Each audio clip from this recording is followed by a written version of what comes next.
রেম, REM, এই রেম এর পুরো নাম হচ্ছে র্যাপিড আই মুভমেন্ট।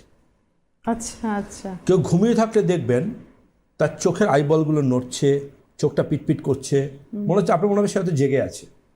এর রেম হচ্ছে এমন একটা জায়গা, দেখবেন অনেক সময় যারা কোমায় থাকেন তাদেরও চোখের মনে হয় যেন দপদপ করছে, চোখটা পলক পড়ার মতো, কিংবা চোখটা আইবলটা নড়ছে সেরকম। বা যারা ঘুমিয়ে থাকেন, রেম তো ভীষণ কমন, যে কোনো কারোর কিন্তু রেম ঘুমের মধ্যে ধরা যাবে যে আইবল নড়ছে, চোখটা তিত্তির করে কাঁপছে।